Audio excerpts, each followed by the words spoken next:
live, we can love, yes, we can spark, we can give, we can hold, we can shine together. We can all just fall apart, we can live, we can love, yes, we can spark, we can give, we can hold, we can die together.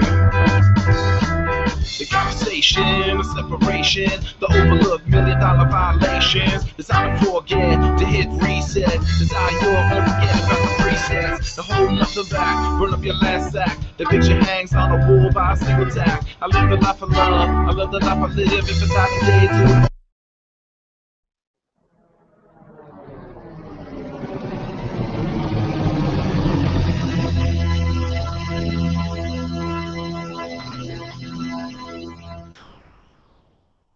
The following program is closed captioned for the thinking impaired. Choose your command. You have chosen the Face-Off Hockey Show. I mean, hockey is my life. I've got on hockey underwear right now. Face-Off Hockey Show. what? With Scotty Waz. Sean O. Breakaway. Big 2 3 scores! There we go! And the P-Boys, Johnny and Mark with a C. Yeah, baby. You believe it not? Oh, yes! Here's your host for the Face-Off Hockey Show, Scotty Waz. Hey everybody, how you doing? Another edition of the Face-Off Hockey Show is here because we wouldn't be here otherwise. Probably not. I'm Scotty Waz. Joined as always by the man on the wheel of steel, Johnny P. Hey, how y'all doing tonight? And the man who that's a good DJ voice. I like that. You should Thank be you on very much. WNAV. Thank you. Welcome to WPOC. Mark with the C is there also. I am full of laughter and joy. You seem like it on our pre-show meeting. The minute and a half you were folding clothes, you seemed like joyously folding clothes. Is that because you have stopped marathon training? I was never actually marathon training, but yes. I thought you were part of a relay. I was part of a relay. So you were technically marathon training. You were just running it with other people. I mean, yeah, I was really only training for like a 10K, but yes. I mean, technically, I was training for some sort of marathon that I was a part of. So, in the truest sense of the words, yes, I was training for a marathon, but I did not run the entire thing on my own. Did you have to hold a baton? There was no baton, but there was a little like handheld, like imagine like a little wristband, like this America wristband that I have here. Imagine that. Except with a timing chip on it instead of the American flag that lights up. It's a metaphor for hope. The timing chip or the flag? The flag. The wristband itself, you were wrong. The actual fabric that holds the wristband together. So you had to... Well, I thought that... Well, it does float, so hope floats. I thought that the circle of the wristband meant that your love went on for eternity. No, the circle in the wristband takes the square. Oh, that's right. That's right. That's always Whoopi Goldberg. Yeah, it is, always. And stupid Tom Bergeron. Oh, I'm not going to host America's Funniest Home Videos anymore. No one's been watching that show since '95. Enough of you, Tom Bergeron. Isn't that Mario Lopez now? Is it? Is that who's replacing him? I think so. I think it's AC Slater that's on that show now. Oh, God. It was barely watchable as it is. Now it's going to be Why even did they less stop watchable. Hollywood Squares? I think Whoopi Goldberg just didn't want to lose money anymore. And everyone. And I'm gonna say this too. I feel like Press Your Luck was 20 years ahead of its time, but if it came out again, it's one of those shows that now there's so much better technology that it would be such a better game. Why do you say that?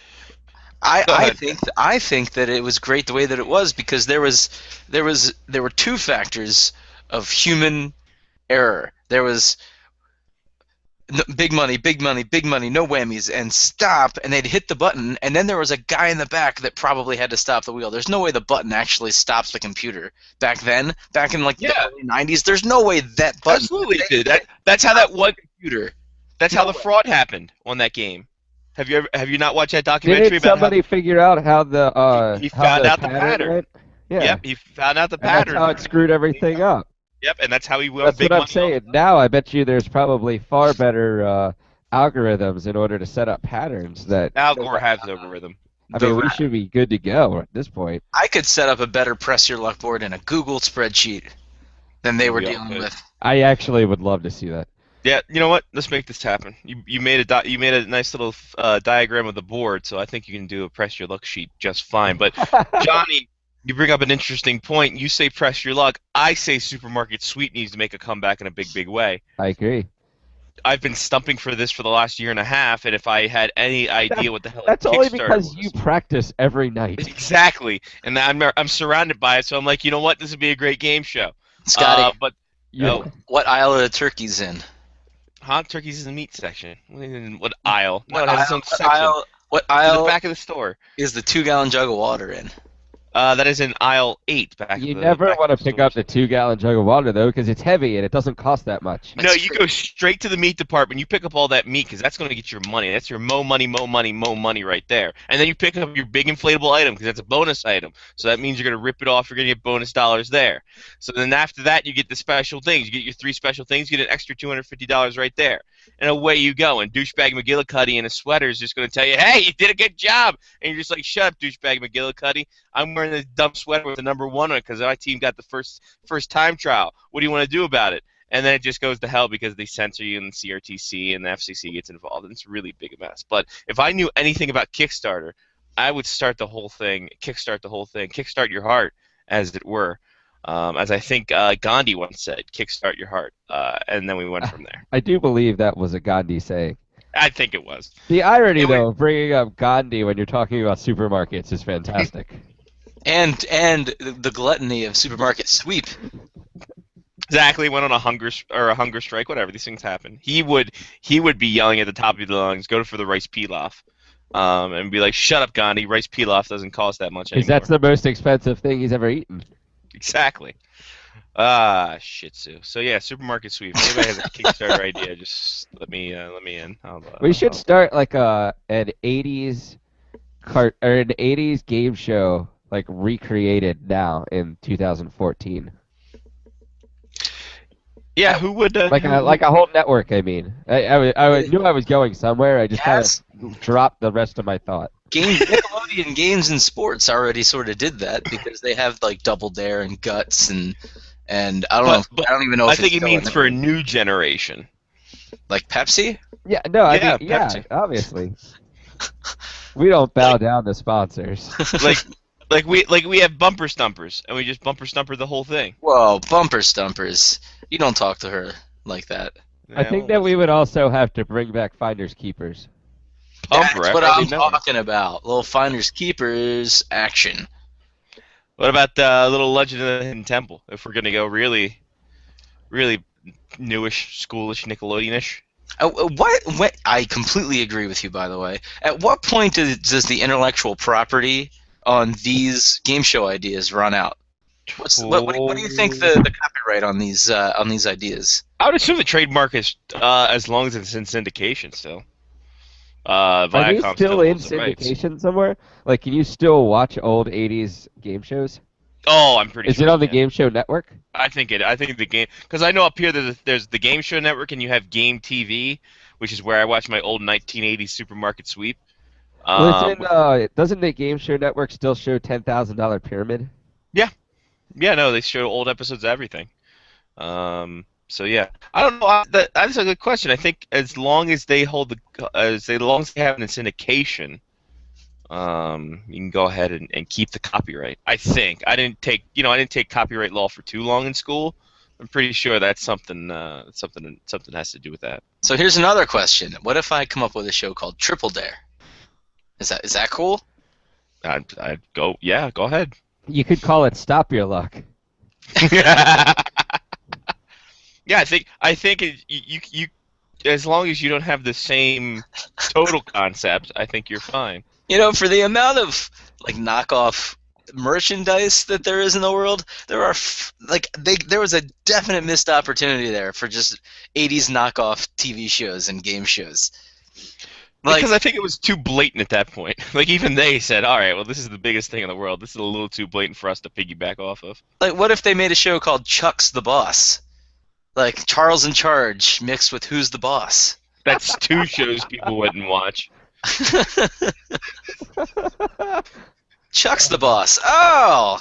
Yeah, leave Jeopardy's dads out of this, all right? We already had that. It was a reality series for most of us from 1990 to present day.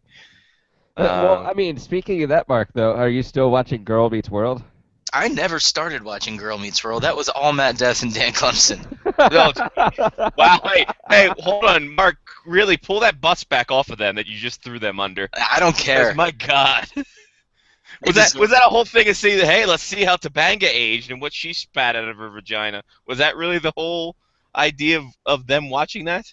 I think it was partially, by partially I mean absolutely, more of a nostalgia. I wanna see a show like this again. And then they started comparing all the characters to the old characters of old. Yeah, Like- they did like take it an extra Minkus? creepy step too far. Yeah, Minkus, whatever his name was. Mm-hmm. Fergus, I don't know. They started Minkus. comparing all the characters to other characters from Old Boy Meets World episodes. I mean, apparently it's all the same. Mr. Feeney's still there, so like it's really. I mean, I wouldn't be surprised if the writers were the same. But Which, by the way, is amazing that he is still alive. I mean, it really is. They could come out with like a not as Full House. Right. I mean, because at this point, right? Like the older girls had to have moved out, and maybe they could tell everybody that it was actually two Michelles. But I think it would actually be funnier if they still went with the ruse that there was only one, and they just let both of them still play it. You that know, character. I got another idea. Why don't we do this? Empty house. It would be a mix of Empty Nest and Full House. Wow, we can just put a camera inside the Gila River Arena. It's true. Wait till the Coyotes play Empty House. Have a tequila. By the way, Come on, Empty Nest was a great show. it was an alright show. Oh, It had come Mr. on. It had Mr. Toyota in it. That's really all I remember of it. true. By the way, here's the fun thing. Apparently, as long as you don't use the same graphics name or other specific works, you can go ahead and make your own show, like Press Your Luck or Supermarket Sweep or something like that. It's Stop Your Luck.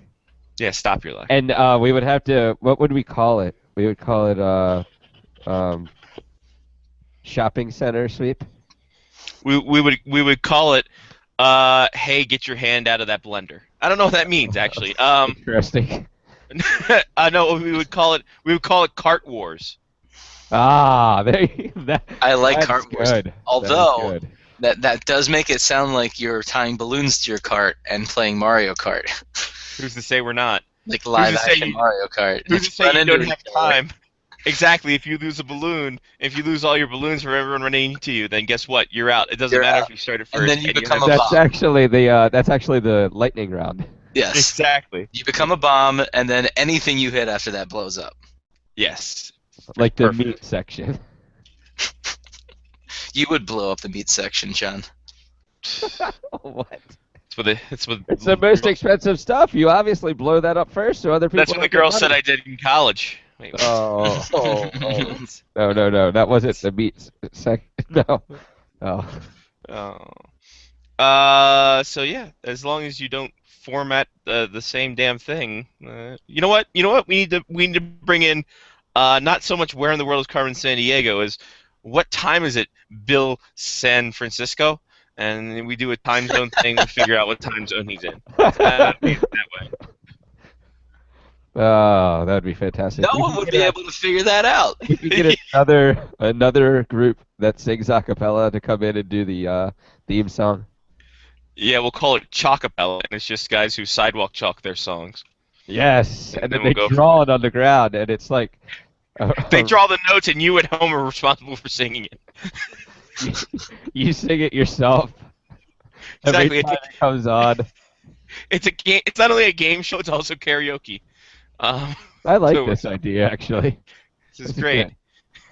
You would never. I kind of agree with Mark, though. In no way, shape, or form would you ever know what time zone somebody is actually in, because, I mean, we had this conversation like 3 weeks ago on where time zone lines hit, and that Oh, was yeah. just in the United States. Exactly. And then in Alaska time zone, Hawaii time. Are you drinking Guinness, Mark? No, this is a bourbon and Coke. I saw that Guinness has come out with a blonde lager. That's angering. I'm Yeah. furious right now. Yeah. I don't know what is wrong with that. Stick with what you know. The beard's coming in well, too. Thanks. I've started my beard. I think Are you I'm talking just about gonna your let beard? it run. My beard's coming in well, too. I was gonna say don't talk about Brittany that way, but anyway. Oh. Anyway. So Johnny, aside from aside from game shows, Yes. I got Supermarket Sweep on the mind. By the way, I'll research it because I think I've stated this before, but I'll go ahead and research what's happened for my week. But how was your week? Week went pretty well, actually. I didn't buy anything new this week, so I can't do that. Yeah, rocking out an AC Milan jersey with 1 star for no other reason than I found it. I did laundry. Actually, that was probably the highlight of my week. I did laundry. Nice. What else did I do? Yeah. Outside of that, I figured out that my sleep app tells me how long I am actually in bed at any given point while I'm trying to sleep. And I figured out today using Excel and the sleep app and the number of days that I have data for versus the amount of time that I have already slept. What's your sleep quality? That at the end of the hold on, what Did I you didn't just say hear sleep coursey? I sure did. My sleep course is fantastic because I'm going to tell you how I figured it out. It's a plus minus. Yeah.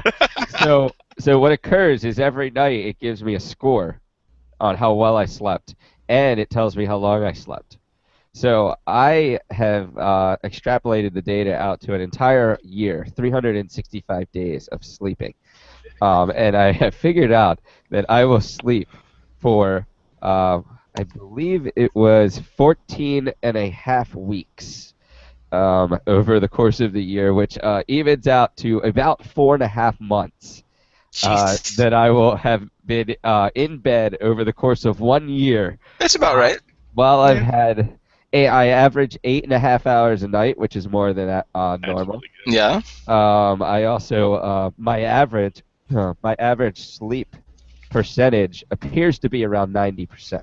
Oh, that's fantastic. That's So amazing. I mean, my sleep coursey seems to be through the roof right Yeah. now, and I don't know why there aren't professional sleeping teams out there looking to sign somebody like me. By the way, how does that equate to what you have as your sleep number? Like, do you put your sleep time against your sleep number, or with your sleep? No. That's just, I mean, that's the bullshit. That's the bullshit Sleepwick. Nobody deals with the Sleepwick. That is such a bullshit stat. No one uses that at all. My sleep. You can't add sleep numbers and start. I mean, that's just stupid I shit. get It's like it. you're I not even. understand. It's like you're not even watching people sleep. What the fuck? Differently. My sleep number's 69. But anyway, what else happened? Are you mic'd up when you sleep, John? Oh, sorry. Hold on. I was way off because I'm already at 16.5 weeks. Oh Jesus! I think that what actually occurred was the 4.5 months is correct, but I think I end up at 19.5 weeks over the span of 365 days. Okay. I still average 8.5 hours a night is what my sleep my sleep coursey gives me. I have a time in bed of 8.5 minutes 30 or 8 hours 30 minutes time in bed every night. Ladies. Scoring chances have been low over the last year though, but I think that I can bring that up next year. Bring up the numbers. You'll be fine. Yeah. Are you mic'd up, John, when you go to bed? Sometimes, definitely. Even when we don't ask for it. I get It's mic'd just- up. So sometimes. I mean, I haven't snored since I started living by myself, which is another fantastic stat that not many people knew about. That Yeah. is, you know what? That's a game changer right there. It is, isn't it? I mean, there's That's absolutely no one huge. here to tell me I'm snoring, so. That's huge. Yeah, I was gonna say that's amazing. So yeah, And to be that fair, was- when I was sleeping in your house for the Big Stand Invitation, I didn't hear it either. But that's also because I'm a sound sleeper. So Oh. the minute I'm out, I can't hear a goddamn thing. I see. Uh-huh. So Yeah. you're focused. You're a focused sleeper. Yes. Kinda. Yeah. He's like the video manager of sleeping. You're a very disciplined sleeper. You I wouldn't say you that. you don't get easily distracted. You know, you don't get riled up. I sleep smart, not sleep hard. I think is the question. Sleep hard. Yeah, it's bad sleeping hard. Yeah, it's really, especially on a waterbed, it's really And awkward. I mean, it's hard to do in the first. I mean, I would think sleeping hard is easier in a waterbed because it gives a little bit, you know. I don't know. It's actually, I think it's easier to sleep hard on a memory foam. Nope. I will say that for fact right here. Nope. It's no give. But it remembers. It gives you, yeah, it remembers, and then it remembers you the shame and despair. and then unless you cut a hole in it, then no, you can't sleep good when you're on a sleep hard in bed. Well, so that was the highlight of my week was finding out that I'm going to sleep for 4.5 months out of a 12-month year. That's actually really good. I wish I could sleep that long. See? Christ on a bike. Every single person I've told about this has been like, wow, you sleep really well. And I'm like, yeah, I think I sleep better than I breathe. Well, because the average adult usually averages, averaging 6 hours of sleep a night. So you're way above average. I mean, I'm destroying the average. I mean, ladies. Yeah, I destroy the average. Get all up in that, Johnny. Good work. If I was destroying the average, my scoring chances would be higher. Just Maybe. saying. Quite possibly. We can't discount that whatsoever. Wow. Yeah, so that was one hell of a week. Seems like it. Holy jeez. Mark, do you have anything as exciting as Sleep Coursey? A great week. Great week. I did not invent a new stat, but I did run on a torn meniscus 7 miles. Oh, Jesus. Wow, that is fantastic. I think that's smart. I took 6 Advil. I rubbed some of this real-time magic cream on it. Let me read a little bit about that to you. It's a topical analgesic. What? What did you say? A topical analgesic lotion. Analgesic. Someone just came in a bottle and said, "Here, it's medicine cream." Analgesic. And then I don't know. It's not focusing. Analgesic? Analgesic. Yes.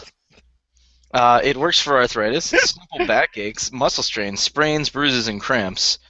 It doesn't say anything about rub this on your torn MCL. Did you also get this cream in Rehoboth? This was at the. It was at. Oh, hold on. This was at the running festival expo. So let me tell you what's in this. Please tell me what's in this. Is it Brian Gumble? I hope it's got yellow number 5. Glucosamine, capsicum, arnica, aloe vera, of course, willow bark, emu oil. Wow. And my favorite, MSM. Wow, that's my favorite search engine next to Google. MSM? Yeah. I'm trying to figure out if it says what MSM is. Oh, there it is. Is that the messenger? It's methyl sulfite. Sulfonyl methane. That's methane. Of course. That's a lot of methyl in there. Yeah. There's also fruit extract in here. Is there any Does that make EDTA it for? smell good? It actually does smell pretty good. Of course it does.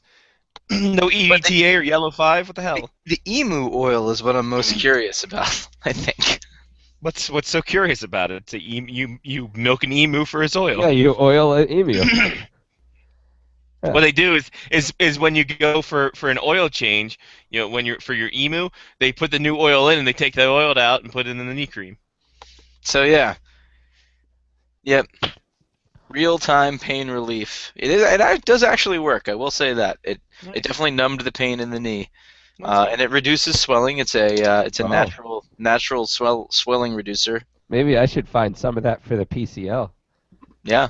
How is your PCL? It's better. I refereed one game this weekend. That's good. Didn't run a whole lot, and my leg isn't nearly as tight. But I'm also wearing a knee brace on it now. Smart. So I too have a knee brace. I have. I have all of my props right here. Look at that knee brace right there. there. Hair top.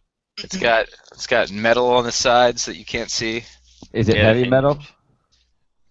It is. It's you know. Looks It's more pretty- White Snake hair metal. Ah, But solid knee brace there. Other than that, pretty good week. Mainly relaxing. After the whole run, we got some burgers at Abbey Burger.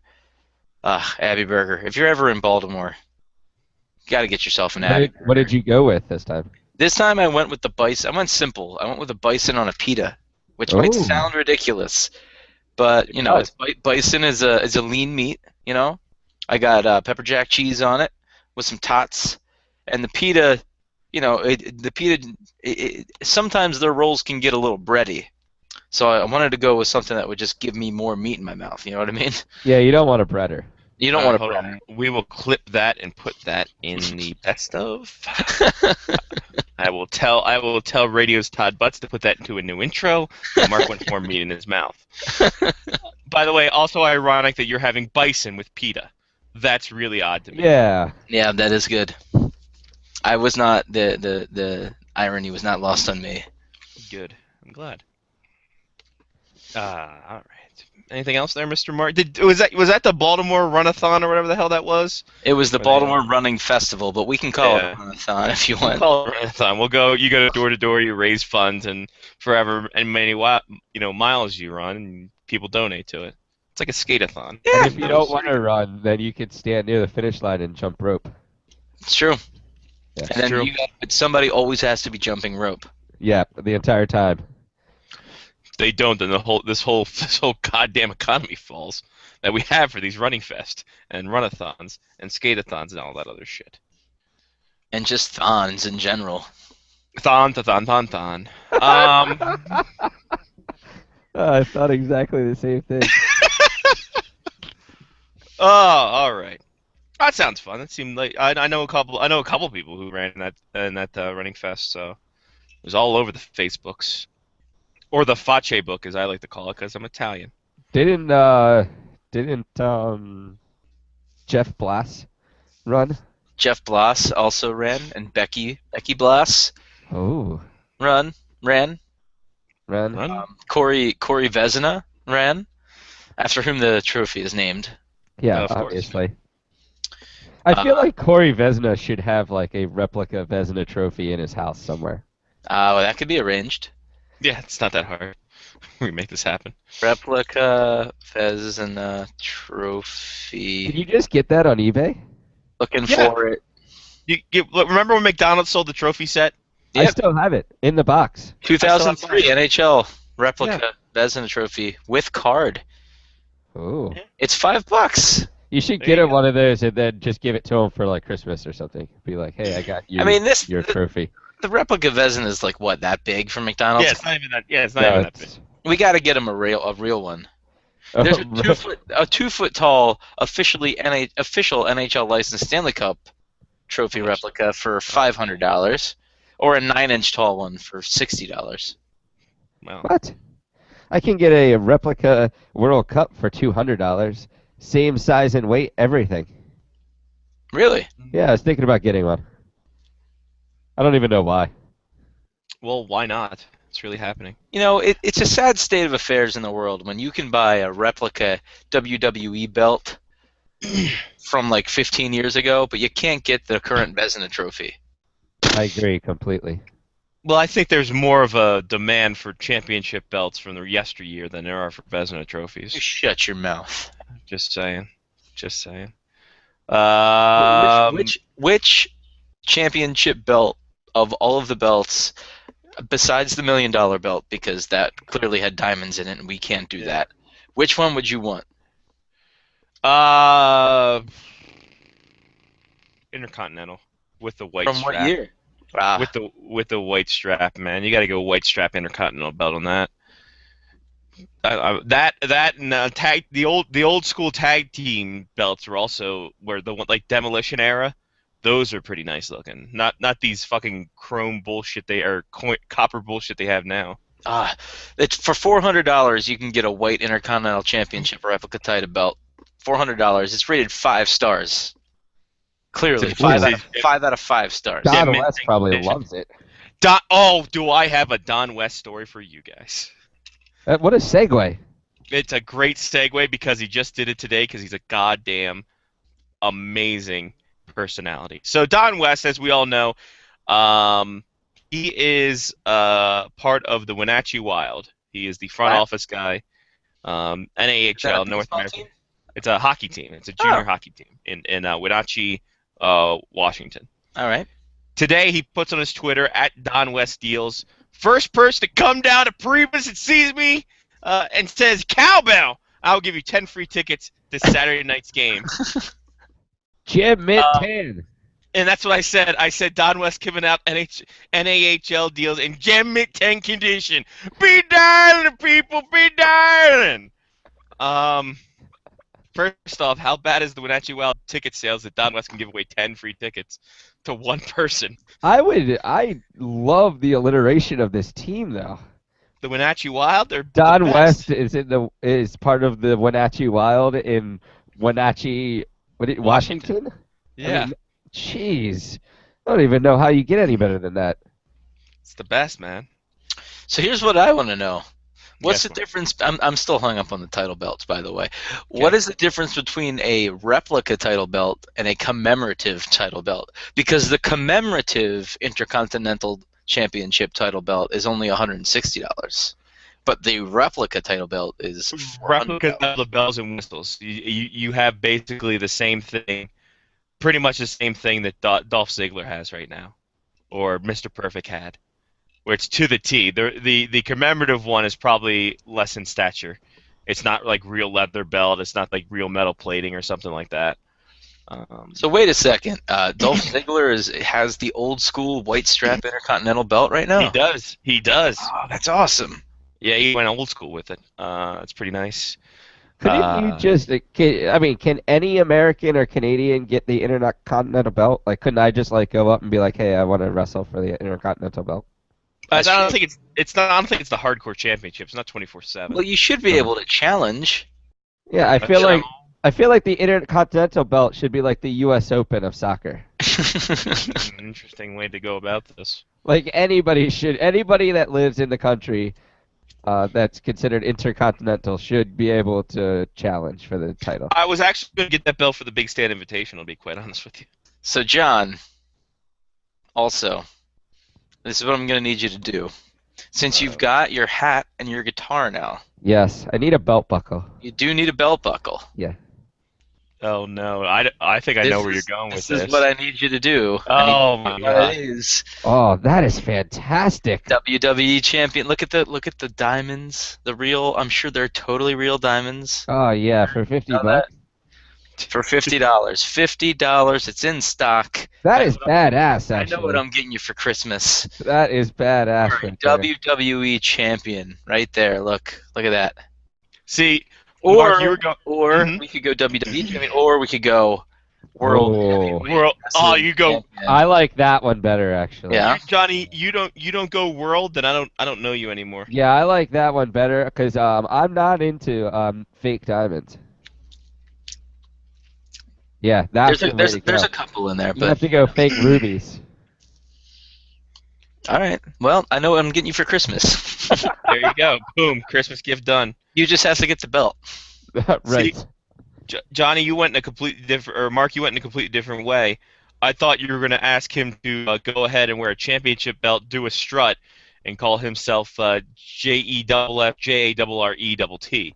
Well, see, what's gonna occur is I'm gonna have to get the belt and have the World Championship belt buckle while Mark and I are smashing our guitars. Oh, that's awesome. Yeah. That's amazing.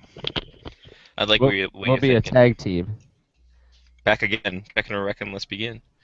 Party on, party people, let me hear some noise. DC's in the house. Jump, jump, rejoice with a party over here, a party over there.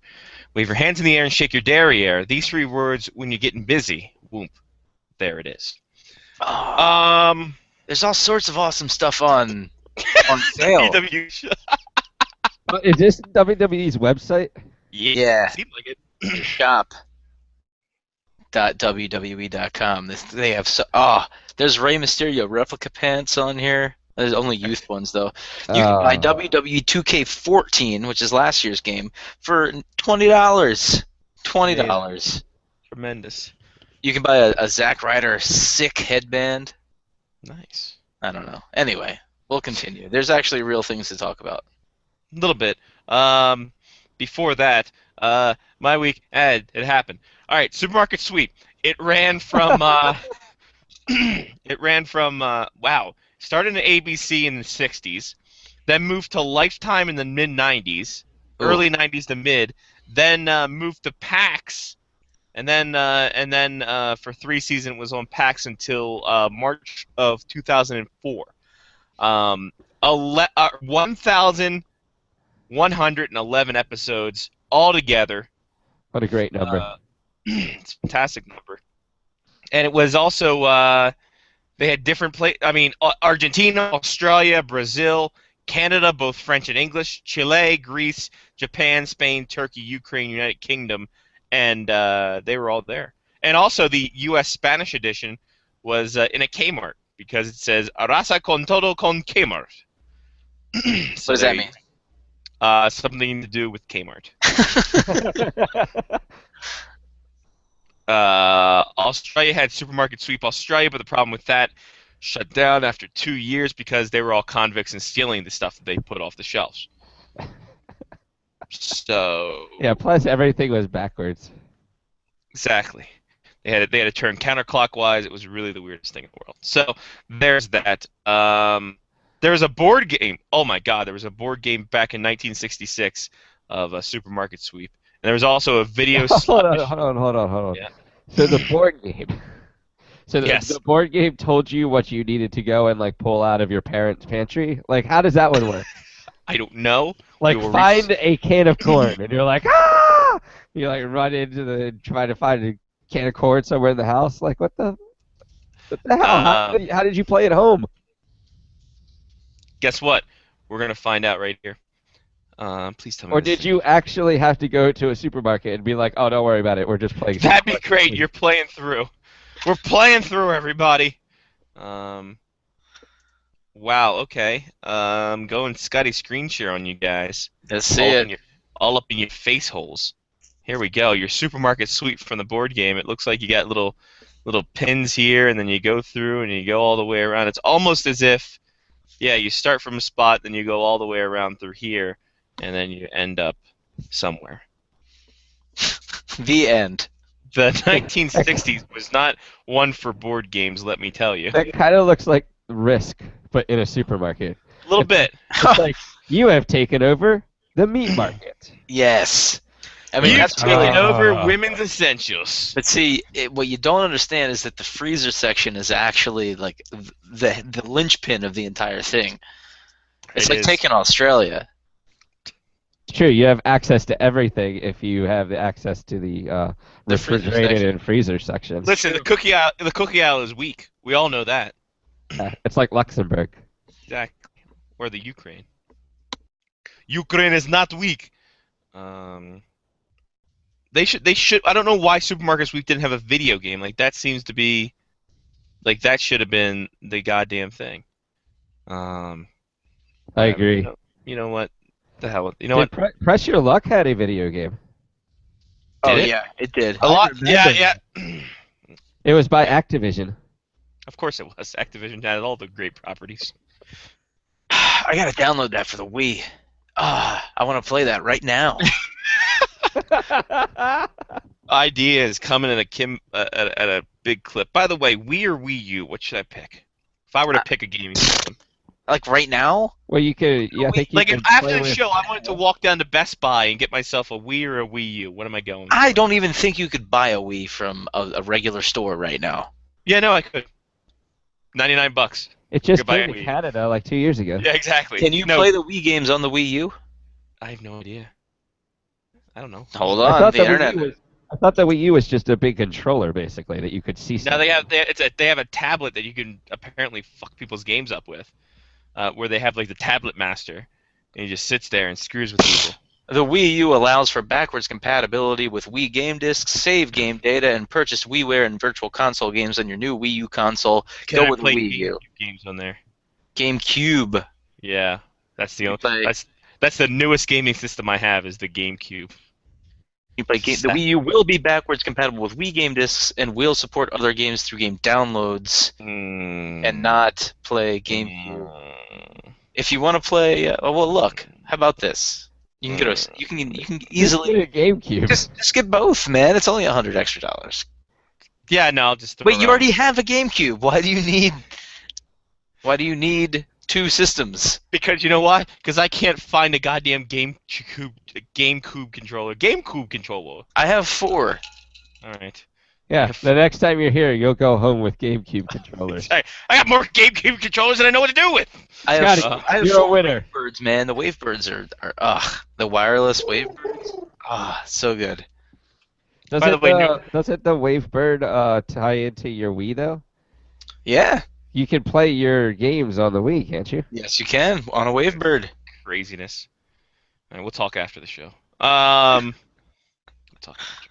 By the way, new Homestar Runner cartoon this week too. Yes. Very happy about that. Halloween episode, short one, but it was kind of worth it. Not worth it is all these injuries we got going on here. All the injuries, Kimbo. First week, second week into the season, we've got even more injuries. See what condition my condition was in. Yeah, oh yeah, what condition my condition was in. Yes, yes, yes, yes. It's sad that might have ruined his career because it fucked up his shoulder so badly. When his shoulder come was already on. He fucked didn't up. need Tommy John surgery because he was pointing his arms in the air. I don't know. It didn't help. I don't think it helped that he had his spinal column is degenerating in front of our eyes. But we'll get to Nathan Horton in a bit. Patrick Maroon, he's got a knee injury for your Anaheim Ducks. He's going to be out for weeks. Martin Hansel and Gretel, he is not so hot right now. Lower body injury. He is day-to-day, but hey, aren't we all? Corey Crawford, upper body injury. He's day-to-day as well. Semyon Varlamov, groin injury. He is placed on the IR, and that was kind of a scary moment for the Avalanche because Reto Berra, their backup goalie, also went down for a couple games, leaving Calvin Pickard to be in nets. Calvin Pickard and Sammy Antelana. He's finished. Exactly. That's how they announced his name. And it's like, all right, we can't figure this Finnish name out. We're going to do this. Patrick Nemeth. Scary sight for him. A lacerated arm. And he is out for the season. As a skate blade cut through his elbow tendons and all that other fun stuff. So that hurts. Just think of the crook of your elbow and a skate going right through it. Ow. So... And he's going to make a full recovery? That's to be seen. He's out for the season as we speak right now. So that has to screw with your nerves too, like in your hands and whatnot. I think so. Yeah, because everything's all attached. Let me see if That's they what actually I've heard. Yeah, that's what they taught us. Yeah. They call it a freak skate cut. So and they just listed his arm laceration. So what exactly would be like a normal skate cut? One that went to school for a Okay. while. Yeah, you don't want to talk to the freak skate cuts. No, exactly. Then you're gonna be outcast. Yeah. Then No, that's- they're just cutting themselves at that point. Exactly. True. Yeah, it doesn't say how they. Lindy Ruff said it was a real severe laceration. R.J. Umberger got tied up with him. Umberger's skate came up and cut Nemeth's arm. So there we go. Umberger's skate was also the one that cut Mike Modano's wrist. Well, when Mike Modano was playing in Detroit. So someone take the skates away from R.J. Umberger. Yeah, Umberger skates need to be fined, at least. Yeah, a little bit. If not suspended for like 6 games. Exactly. Make it happen. He only gets to skate in those bob skates where it's the two two skates in line at each other that little kids use. That aren't exactly sharp at all. Yeah, no, exactly. Or he has to get his skates from the public sessions. Make him wear goalie skates for the rest of his career. That'd be weird looking. Johan Franzen, lower body injury. He is on the IR. Victor Fath, groin injury, 4 to 6 weeks. 6 to 4 weeks. Depends how you look at it, how you're scoring at home, or even if you're alone. Martin Havlat, his face exploded. This was during the Caps game. I don't know if you saw this. He ran into a referee with such force and velocity that his cape came down, cut his nose, and almost cut the top of his lip off. Fantastic. Did you guys see the aftermath of these pictures? That will teach him to hit an official. And then it'll also teach him to wear a visor. Game misconduct. Game misconduct. And face misconduct. Face. Yeah, his face looks worse than Renee Zellweger's. That's saying something. Because her face looks terrible. Wow. I'm just saying. All right, Scotty, screen share on this. This is in the Halloween spirit, kids. This is what Martin Havlat's face looked like after things went ill. After things went awry, his face blew up. As you can see, his mouth almost took it out to the bridge of his nose, and he does not look so good, boss. I like how, the fifth story down is Golden Tate says Percy Harvin didn't punch him in the face. It's all a lie. And you look at the picture on the left, and it looks like somebody punched Martin Havlat in the face. Nope, he just ran into a referee and cut himself because of a visor. So guess what? Visors don't prevent injuries. I think we've seen that. So there you go. All right, moving forward and upward and onward. Miguel Grabowski got a concussion after running into John Scott. He is on the IR. What an asshole. Completely clean hit, too. John Scott literally just bumped. Didn't even look like... It looked like he pulled up, too, at the end. And, Grabowski's head hit the ice with such ferocity that he's out for a bit. Victor Hedman, who was having such a great year to start off the year with the Tampa Bay Lightning, he broke his finger. He's out 4 to 6 weeks. So that's going to be a big, heavy minutes to replace for the Tampa Bay Lightning, and also a lot to replace on the power play as well. Brandon Kozin, who's had a great year for the fourth line in the Toronto Maple Leafs, high ankle sprain, he's on the IR. While if you had mid to late October for your Brooks Lake is on the IR pool, you're a big winner. Shoulder injury is going to keep him off this road trip, and who knows how much longer. So imagine that. Brooks Lake is hurt. Amazing how this all works. Nathan Horton, interesting story at Columbus, as due to a degeneration in his lumbar region of his spine, or as they like to call it in Columbus, #lumbar.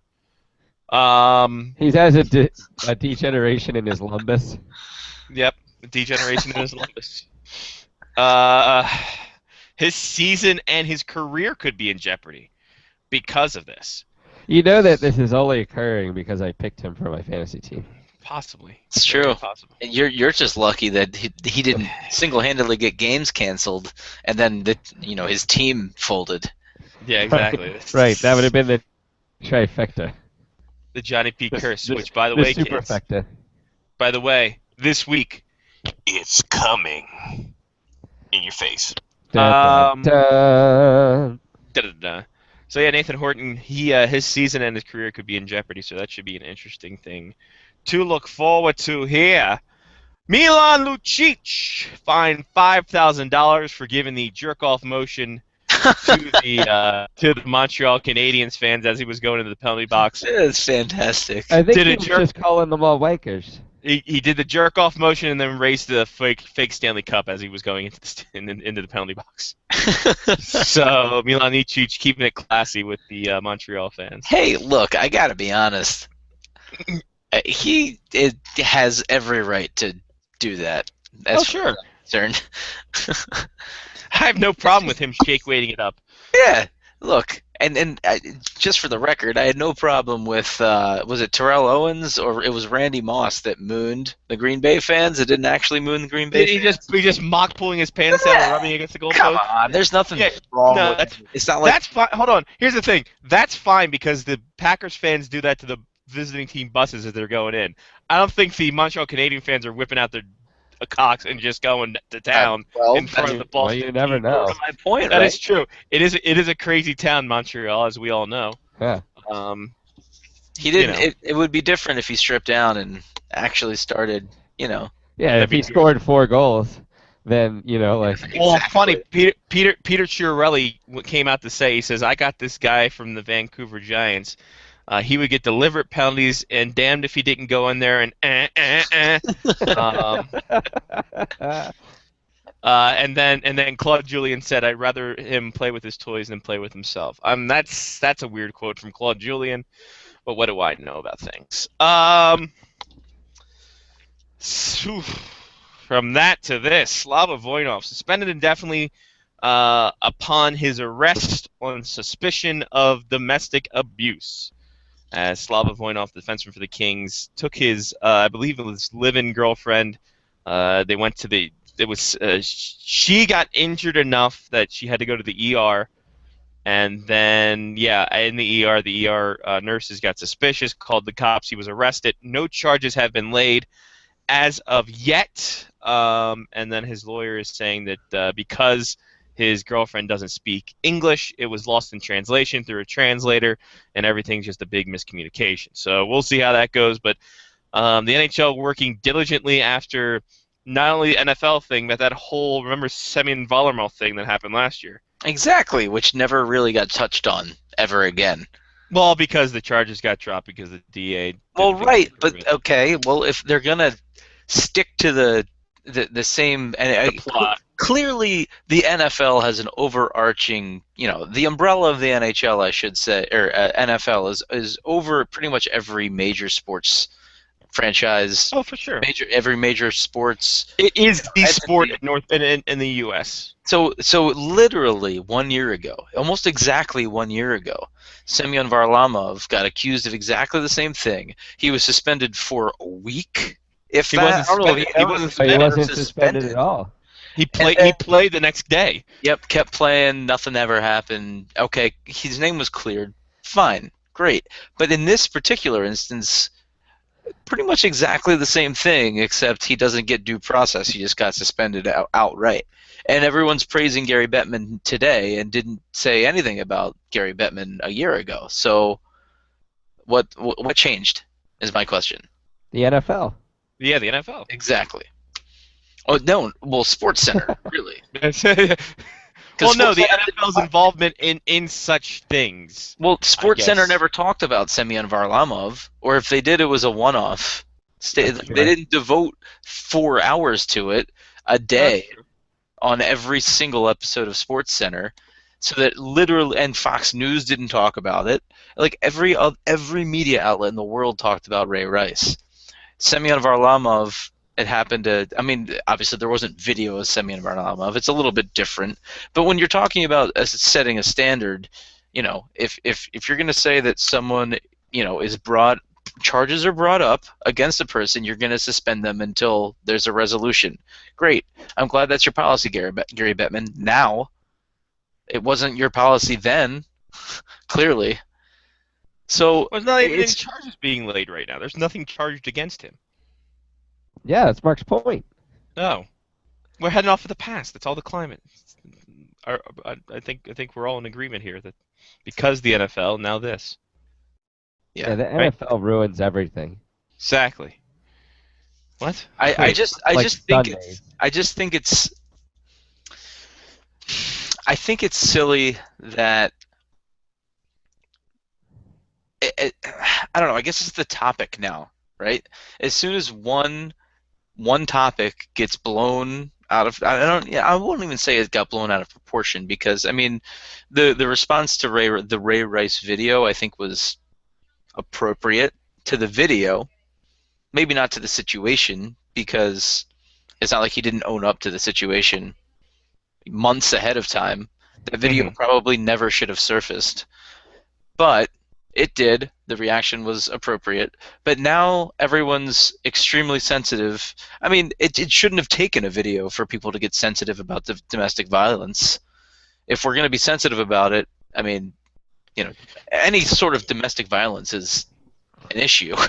Yeah. It didn't take a video to get everyone like, whoa, whoa, whoa, whoa, whoa, whoa, whoa, whoa, whoa. He should be suspended until we figure out what's going on here. A fun fact that I learned yesterday: the amount of mentions of domestic abuse in Ray Rice has gone down about 150% in the since it happened. That's it? Yeah. Oh, I would have estimated that number would have been way higher. It's gone down 300%. I would have said 600%. Yeah, they did it like a thing, and the mentions have gone down from like 200,000 to 2,000. So that's some no one. It seems no one cares anymore because of how blown up it was. I wouldn't say overblown, how blown up it was, and how much coverage was devoted to it. Yep. So, NHL just like Olympic swimming. Yeah. For me, that just proves that. I mean, it sucks because the news outlets seem to only care about the things like as soon as the public got over the fact that Ray Rice Ray Rice punching his fiancée in an elevator is bad, obviously. But when the full story came out and Ray Rice owned up to everything, and it seemed that the tide was shifting in that, maybe Ray Rice did everything he possibly could after the fact to, all right, I made a mistake. Here's this. Here's what I'm going to do. Here's what people told me to do. Here's how I can, get back on the right track. And then the video came out, and everybody was just like, well, sorry, Ray Rice. No matter what you do, you're still kind of screwed.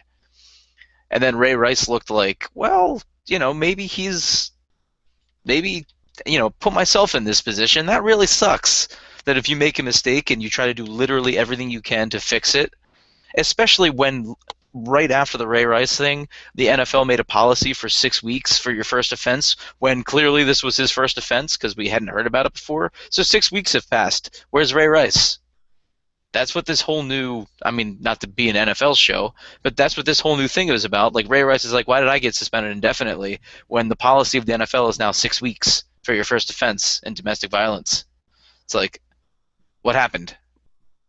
So now, I mean, we shouldn't be talking about this on an NHL show, but I don't think, I mean, if you're going to set a standard, then set it. Like, he shouldn't make things up as he goes along, which it seems like Gary Bettman's doing, and he's getting applauded for it. Yeah, but he's doing it in a situation now where it's very sensitive. Right, because he's learned from someone else's mistake. Yeah. Yeah, I don't know what you're trying to get at here, Mark. I'm kind of confused with this. My point is he's getting applauded for doing the right thing, but if the same thing would have happened without the Ray Rice case, there's no way that he gets suspended for this right now. Well, no, but at the same time, there's no way these guys get suspended for PEDs. But because PEDs are such a big deal, it's cause and effectual. So, I mean, it's not as if, the Semyon Varlamov thing was as a blown-up deal as Ray Rice or as Adrian Peterson or stuff like that. So, I mean, you go with the times, and people are applauding it because the NHL and Gary Bettman are doing their due diligence rather than Roger Goodell, who suspends him for 2 weeks to start off with, and then all hell breaks loose because who knows who had the tape and who saw the tape and who this, that, and the other, and then it becomes an accountability for him, and it goes from there. Like, I think the Ray Rice thing is, I wouldn't say a catalyst to everything, but because of what happened after the fact, because he was suspended for 2 weeks beforehand, and everything was hunky-dory, and then, oh, by the way, we have this tape and it's going to blow up, and the NFL knew about this tape weeks in advance and didn't do shit about it. And hush money was given to, or Ray Rice was told to stay silent by ownership, by the league, and the league was told the teams to stay silent and whatever. Like, then it becomes, confluent to whatever else. This is just, hey, we learned from the NFL mistake, so until shit happens, we're gonna suspend you indefinitely just to cover our bases, and so we don't get the wrath of social media that the NFL did. So, I mean, the NFL was always really good though about. I'm not gonna. I don't know. I can't say they have been because they've remember been Patrick good at Law. like diverting. Yeah, but I think that they've been good at like diverting attention. Like, I guess for lack of an easier way to say that, they kind of do what they need to do in order to for people to kind of be like, oh, well, the NHL will take care of it themselves. You know, and they move on to the next thing that you need to talk about. The NHL's been pretty decent with that throughout, people getting DUIs and... Because I think, all that. and they do put people in counseling and stuff like that. Jordan Tutu's a big thing, and some other guys, I can't remember his name, Ryan Malone, had to go through the substance abuse program just recently when he was found with cocaine, and he was suspended indefinitely for that stuff. So, I mean, and I think the NHL isn't as I wouldn't say, global entity is a little much. I would say it's almost as if it's actually sport and not a lifestyle, as it were, I suppose, like the NFL is, where we have coverage even like 5 days a week, even in the off season kind of situation. It doesn't have as much of a cultural impact. The NHL doesn't have that like the NFL has, or NBA or stuff like that. I think it's a smaller brand, and that's where the smaller brand works for them, where they can get away with and they can self-police themselves and stuff like this, and it goes by the wayside. But in the climate that we are now, Gary Bettman shouldn't be applauded for doing the right thing. I agree with that, but I also think that because of what has happened in other sports and the backlash that has happened from that, you act first, you shoot first, ask questions later kind of thing. So you shoot down the whole thing of him playing. All right, you're suspended indefinitely until we get everything, and if you get cleared, we'll figure out a way to reinstate your compensation and stuff like that, and you know, get you your money that you lost if in fact you are cleared of whatever, or they'll work out something. But to head it off at the pass, I think, is the big thing the NHL is doing, and they learned from what the NFL didn't do.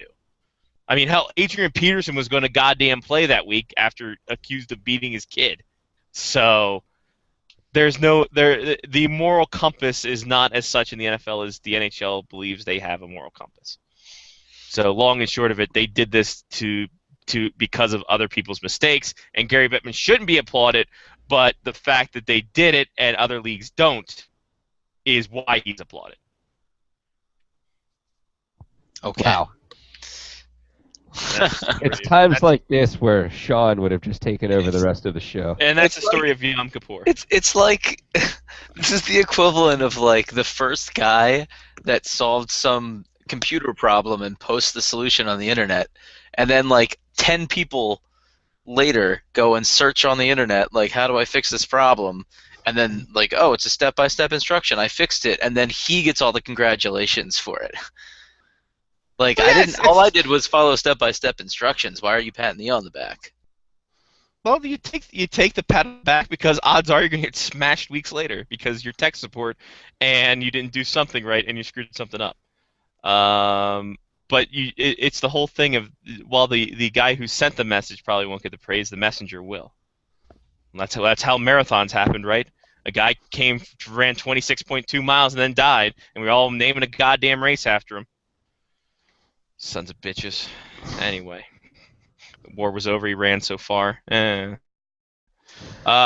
Richardson's here. We'll get to him in just a second and his thoughts on this whole thing. Toronto-Ottawa game postponed due to obviously the craziness that happened in Ottawa. If you haven't heard, then go to a news website and figure that whole thing out, because that was a heck of a scene.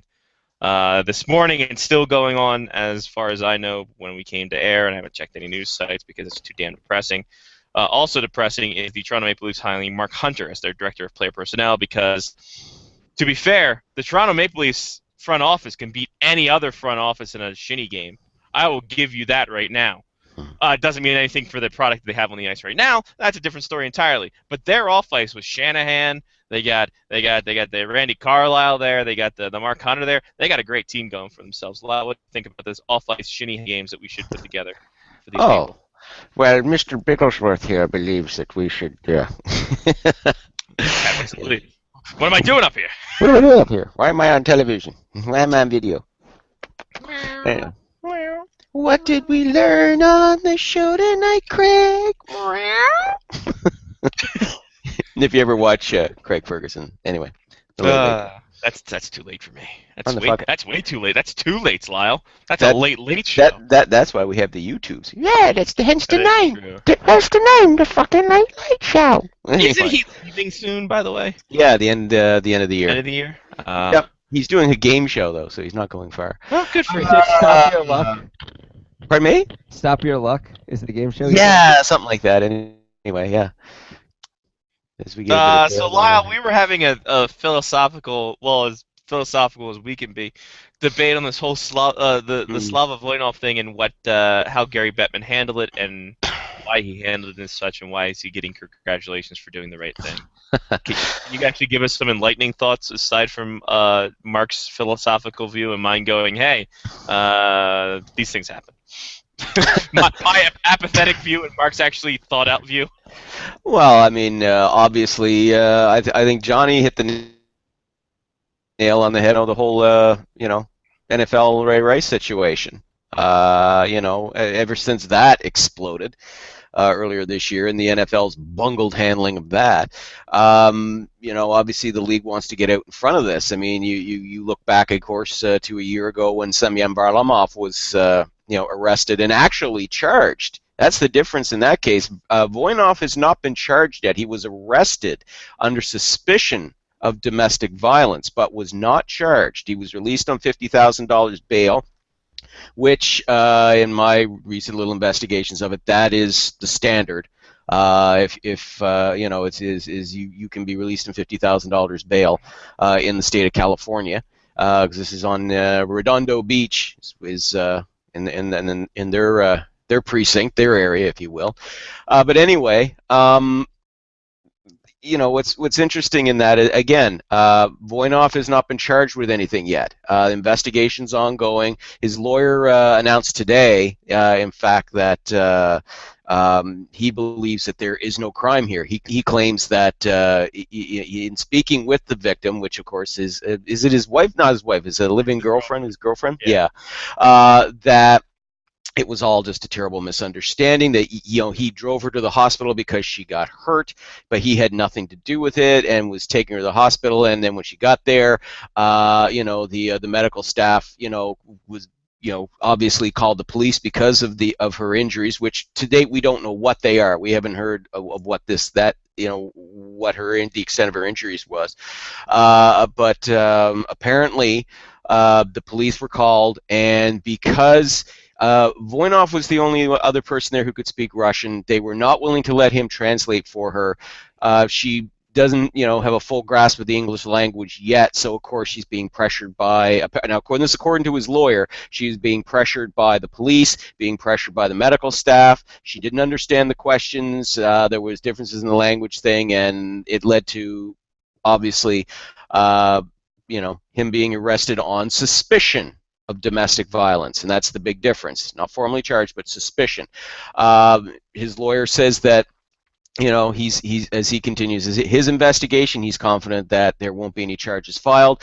The Redondo Beach police say that they've, based on the information they have, that they could be taking this to a DA in order to be filed, for charges to be formally filed. It'll be up to the DA. He or she will look at the evidence, and they'll decide if there's enough there for a case. If there is, charges will be formally filed, and then this thing could end up, ultimately could come down to the victim if she wants to go forward with the charges, or perhaps there's some sort of part in the law here where the DA, based on the police investigation, can decide, that they'll press on with the charges. So we don't know where we are with that yet. That is yet to be determined. But so far, all we know for sure is suspicion of domestic violence, and the NHL leaped out to get ahead of this thing by suspending him, which shows a significant difference from what happened last year with Varlamov, who was actually charged with third-degree assault, and there was also kidnapping charges in there, though they were subsequently dropped. In fact, if you guys recall, we were doing, I think it was the last Wednesday in October when we were doing the show last year, and we were just, it was breaking as the show, as we were doing the show, and we said at the time, well, yeah, if these charges are actually the real deal. It didn't look good, but we said at the time, let's not rush to judgment here. We don't know all the facts in this thing. And I would hasten to say the same thing about the Voinov case. I mean, I'm not saying one way or the other where I don't support Voinov, I don't support the victim. We don't know what's going on here. So until we get more information, we can't rush to judgment. And I seem to have upset a couple of my readers for making that statement, for saying innocent till proven guilty, let's not rush to judgment. In fact, to the point where a couple of my readers said that I basically had no business to comment on this. A couple of them even said, well, this isn't hockey news, so you shouldn't be writing about it. Well, I'm sorry. But I know. The mind reels at the sheer stupidity of that statement. And also, aren't you not commenting on it by saying what you're saying?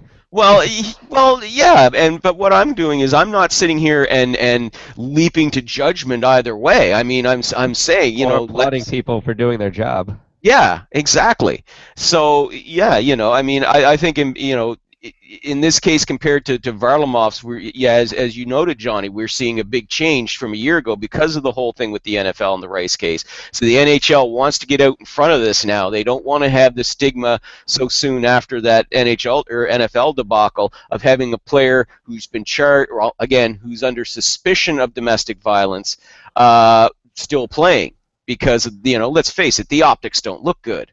Okay, let's be totally cynical and look at it the way it is here. The NHL, you can say they did this for the right thing, and again, perhaps I'm violating my own thing of rushing to judgment here, but I can't help but feel that this is more about optics to them rather than let's see what goes on here with Voinov or blah blah blah.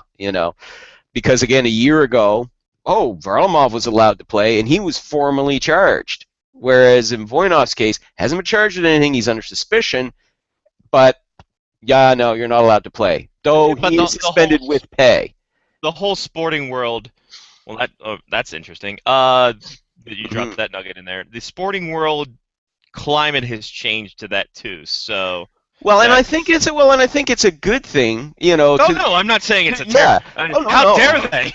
Yeah, a damn domestic violence. It's ruining the sports world. No. While I'm just a contrarian asshole, but I'm not going that far saying how dare they? He should be out of the ice. You're a contrarian asshole, but you have common sense, sir. That's the dividing line. Let's not go this far. I just don't want the wrath on Twitter. I don't want that social media wrath. How dare you? Yeah. How dare you? How dare you, sir? How dare you? But yeah, but at the same time, it's like I said though. I know this is a difficult case. I know. Listen, domestic violence. I know that there's a lot of these cases end up getting dropped because the victim either is intimidated or bullied, into not pressing charges, or that the case ends up dismissed because the victim doesn't feel.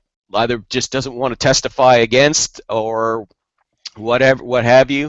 By the same token as well, there are cases, they're in a minority, but there are cases where, people are falsely accused as well. Nothing is ever quite as black and white as it seems, This is why I said, look, we have to let the investigations go through, let this thing. And let's see if we get more information on this. I mean, if it subsequently gets revealed, for example, that Voinov has a lengthy history of abuse, and this comes to the fore, and we see all of a sudden all of his victims coming forward, and again, I'm speaking hypothetically here. Let me preface that big time for anybody who's just joining us. But yeah. But if all of a sudden you've got, say, a dozen women come forward and say, oh yes, Voinov beat me up and abused me and blah blah blah. Okay, we've got a bit of a different story here. But right now, the facts are as they are. Was arrested under suspicion, has not been formally charged. Investigation by his lawyer and by the Redondo Beach Police Department are both ongoing. We don't know right now where what it's going to be. Ultimately, at the end of the day, whatever comes out of this, we're going to have to respect it, even if we may not necessarily agree with it. Again, that's the dicey thing with the law. The law, as they say, justice is blind, and sometimes these things don't go the way we anticipate. And I realize that there are people out there who have seen either experienced domestic abuse in their lives or know people who have. I certainly know that I've known a couple of people in my life who have gone through this sort of thing. It's a very, very difficult situation. I mean, on the one hand, you want to look out for the victims, but on the other hand, you've got to handle this very delicately. You've got to be careful. So, right now, all we can do is just let this thing play out the way it is. I think the league's done as much as it can right now. The NHLPA is just going to let this investigation play out for the time being before deciding if any grievances need to be filed on Voinoff's behalf. The Kings are totally supportive of the league's actions, and Voinoff isn't speaking to the media. So for now, this is the situation the way it is. All right. Lyle, when are we going to get hired by the Maple Leafs? It seems they're hiring everyone else. Have you put in a resume? How many times have I told you? Really? My agent has gone ahead and called them, and I've gotten nothing yet. Did you submit your 8x10 glossy? Look, see, Mark's running off right now to submit his resume right now. I have different poses, Lyle, too. I have me as a Western wear, me as an athletic guy. It's really. How about you, Johnny? Have you submitted your resume yet? What Johnny has done, No, Lyle. I'm actually creating my own advanced sleeping stats. Oh, I heard that. Yes. Yeah. I think that's going to take off, my friend. The sleep Corsi is going to get me the sleep Corsi, yes, but there's sleep Corsi, there's sleep Fenwick, there's sleep PDO. No, the sleep wick. We already went over the sleep wick. Bullshit. Yeah, Sleepwick is pretty bullshit. Yeah, you can't get anything from the Sleepwick. It's just a convoluted equation that no one knows. And it gives an answer. I have to accept this, but I don't know how you got there in the first place. Show your damn steps. Whereas Sleep Corsi is very straightforward and easy. Sleep Corsi is far easier to understand, and there's data that can that backs it up. Yeah, gotcha. What about PDO? Any sleep PDO there that could work? I didn't even know that was anything. Yeah, well, there you go. So you're going to have to look into it more. I mean, I'm more of a sleep EPO. That's person. That helps me breathe while I'm sleeping. Well, there you go. I think yes. Well, there's definitely statistics to back that up. So. Yeah, definitely. Yeah. If I can breathe better, I sleep better. Yeah. Well, that goes without saying. I hear you, brother. This time of year and in early spring, when up here where the old barometric pressure and atmospheric pressure changes with different storm fronts that come in. Oh man, yeah, I hear you. I feel your pain. But Lyle, it can't be as bad as when you're in Alaska and it was light all the time or light none of the time. Actually, that was far more preferable. I could breathe up there. I could breathe because it is drier there, and all of the air is coming off of the water. Yeah, well, in Anchorage, definitely. And the best thing was, the first winter was rough. I will grant you. The first year it took time to adjust, but after that, you got used to it, man. It was very easy. So the summers you lived for, and the winters you hibernated. That's what I'm. That's why I still love about Calgary is at 10:30 there's still light out in the summertime, and that like 3:02 in the afternoon is when the sun goes down in the winter. Yeah. After it came up at noon, so you only get 3 hours of daylight. Well, you're kind of exaggerating. Okay, listen, I lived in Calgary for 4 years, so I know you're exaggerating a bit. Not none, but Scotty is never exaggerated on this show. Okay, yeah, the sun came up at 9 and went down at 4. And then in the summertime it came up at 4:45. At 4:45, yeah, and set at 10:45. Well, it doesn't matter what time the sun comes up. Scotty got up at noon, so the sun was up at noon. Went down at 4. That is not an untrue statement. No. That is not, no. Let's put that on the record. That is not an untrue statement. And I believe you, sir. You do not have to be vehement. I believe you. The sun doesn't come up until I get up. There you go. And if the orb just happened to magically be there hanging high in the sky, so be it. It's the mystery of the world as it's. But in Calgary, it's always overcast from November to about April. But so if you talk about the orb like that, the orb is everywhere. But remember, it's always sunny in Philadelphia. It was this year. I'm not going to lie. It was good. We had good weather there at the draft. Even though I got lost, it was really weird. Well, I'm thinking Buffalo for wings because Florida holds no charms for me. It's going to be. I suppose maybe I should go down next year because it'll probably be the only time I'll get a chance to see Florida while it's still above water. We can help move the team. That's actually why all of this. Oh, if they give out a lot more media. Move to Quebec City, man. That's an easy drive for me. Ladies and gentlemen, we have decided to hold the draft here, but all members of the media, stay tuned because you guys just pick up a piece of the board and we're going to put it in the van, and then we'll take the van somewhere. Don't worry about it. They're Mayflower trucks. We'll be fine. The draft to be held at a Denny's on an interstate. Oh, God, if I can get an all-American so it would be just like the one in Ottawa. Oh, yeah. True. Fuck, that Ottawa one. Holy crap. Man, that was a draft. Anyway, Mark has the knee surgery to prove it. Yeah. Yeah, he does. I He certainly really do. does. Can we hold it at a Cracker Barrel, maybe? That'd be something good. That would be better. That'd be better. I've eaten at Denny's. I'd prefer a Cracker Barrel. That way we can also grab those pamphlets that they have out in front of Cracker Barrel, and we can be like, so, all of the kids getting drafted today, Full House had just started. The number one song. Or an IHOP. An IHOP. Oh, we had IHOP in Pittsburgh, and that was fantastic. Chicken and waffles. I miss IHOP. I miss IHOP. I do. Is that like an Apple I had it product? in Alaska, man. I loved IHOP. IHOP, good one, Johnny. I got it. Apple products, hilarious. Right. Speaking of missing, I did like. Jordan Eberle is missing his sanity after all these trade rumors, isn't he? I mean, he seems to be the one that is one of the main guys in this whole ordeal about Edmonton needing to trade one guy to get pieces back in order to be better. Is one deal enough for the Edmonton Oilers, or does it take multiplicity of deals? Okay. Hell no. This team is a mess. It is an ungodly, unsightly mess. I mean, I think they're getting there.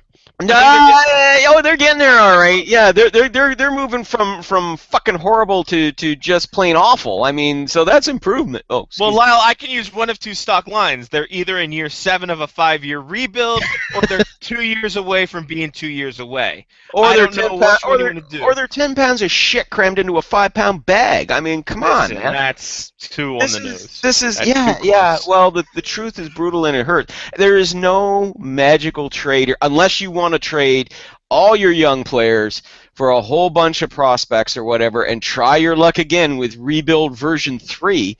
Yes. I know, wouldn't that be awesome? The never-ending agony that is the. There some sort of streak for a number of years that you're rebuilding your team? Oh man. Well, technically, believe it or not, if you talk to Oilers fans, they'll tell you this rebuild didn't actually begin until 2010. It didn't actually begin until 2010 because, remember, they won the Stanley Cup in 2006, and then they had, the following year was really crap because, of course, they were still dealing with Chris Pronger. But then in 2008 and then in 2009, they was, so close, and then building up, and then 2010, we're not building up, it's horrible. So then they turned around, they hired a new GM. Remember, that was Steve Tambolini. Yeah, and so that's when the rebuild supposedly actually began. So Taylor Hall and Ryan Nugent-Hopkins and Neil Yakupov, and of course now Leon Draisaitl, and last year Darnell Nurse. But let's face it here, the Oilers, they tried to rebuild just solely through the draft. People are like, they're emulating what the Pittsburgh Penguins did and what the Chicago Blackhawks did. Now, yeah, but if you recall, the Penguins, it was Marc-Andre Fleury, Sidney Crosby, and Evgeny Malkin. Okay, so there was your trifecta of 3, with Jordan Staal being your 4th. Okay, but there were already a number of pieces already there. Okay, Chris Letang was already there. There were a number of other players who were already there. Okay, they had already attracted some players. Chicago was the same thing. I mean, yeah, it was Jonathan Toews and Patrick Kane, and yes, they formed that fulcrum. But Duncan Keith and Brent Seabrook were already there. Okay, and some of the other pieces were there. Now, yeah, granted, they were able, as they built up, to attract free agents and things like that, obviously. But they also made some shrewd trades as well. Patrick Sharp was a trade. That was a steal. I said at the time. Trade. Yeah, I said at the time when it happened, it was a steal. I was like, "What, Flyers? What are you doing? This guy's a damn good player." So that it was all those three things. The draft, yes, but also, through smart trades and by making some free agent signings, some key free agent signings. That is why the Penguins and the Blackhawks have become two of the dominant teams in the NHL, won Stanley Cups and have been dominant for the last 5 to 6 years. Conversely, now you look at the Oilers, and it's been all the draft.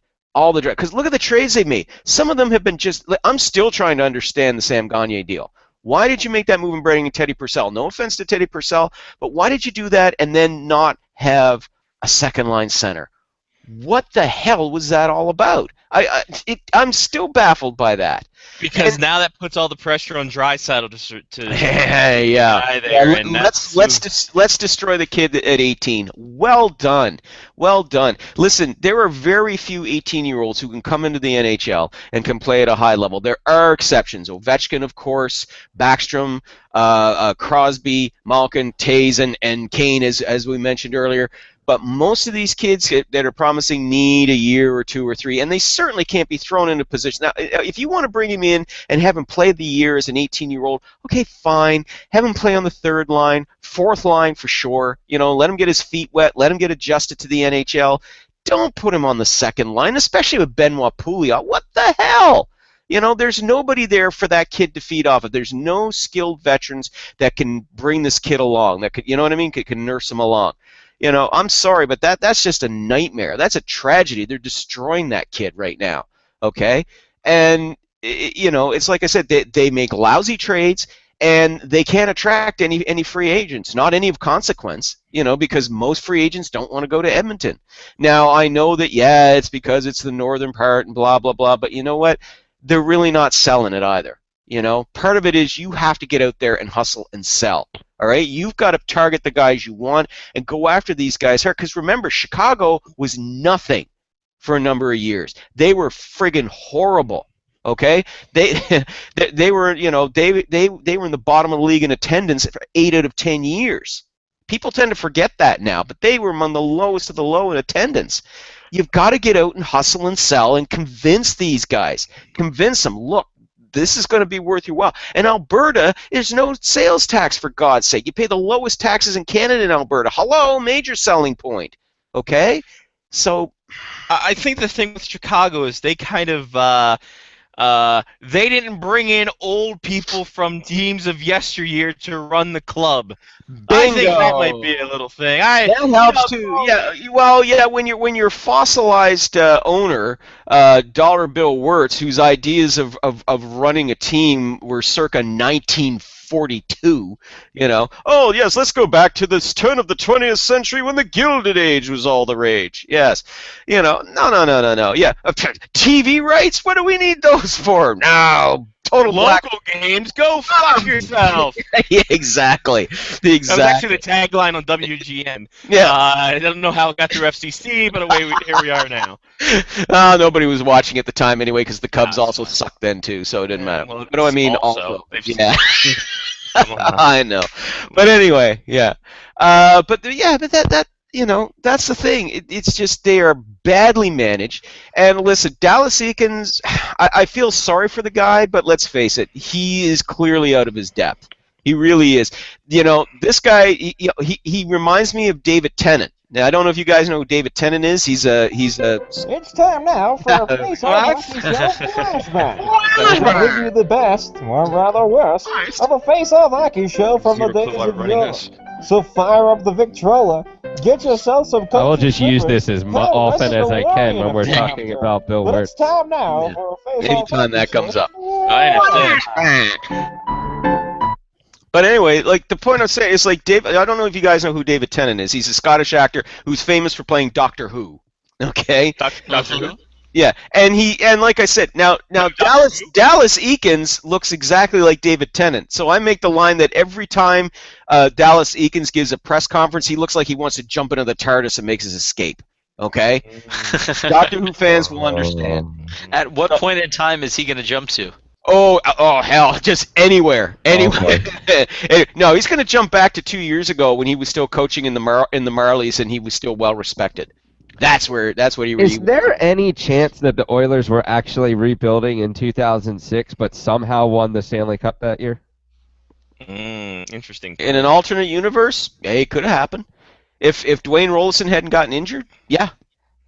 In an alternate universe, sure. If my that series wins millions of dollars. That series was so damn close too. Now, that's the thing people forget. I mean, because of course it starred two of the smallest teams in the league at the time, but that was an exciting series. That was close. It went back and forth, man. That was an exciting series. It wasn't close after 4 games because it was 3-1 Colorado, but then they came back. Then Well, the when Oilers they came back. I mean, and yeah, it tied the series, and I mean, especially in that exciting goal by Fernando. Fernando Pisani. Fernando Pisani. Welcome to He loves goal. Fernando's Hideaway, because he looked marvelous in that one. But anyway, but yeah, the Oilers, they're just such a mess, and it's like they said, they need to finally clean house properly. The coaching staff has got to go. The front office needs to be gutted. It needs to be rebuilt. Don't trade the players, okay? Leave the players alone. Stick with these kids that you brought in, but bring in a coaching staff who actually has a clue and can help develop them. And get some management in there who can bring in a decent supporting cast. Nobody's expecting you to bring in superstars, but for God's sake, bring in some players who can friggin' help you out, because right now, as I said, this is just... It's awful. It's awful. It really is. Justin Schultz must be kicking himself for signing with the Oilers.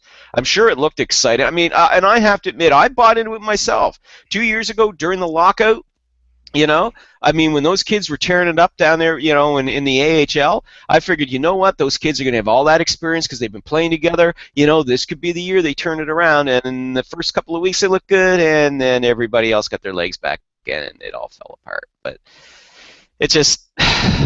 The Oilers are a really good AHL team, though, Lyle. Yes, as an AHL team, they kick ass. But here's the thing. But I mean, even going through the draft, okay?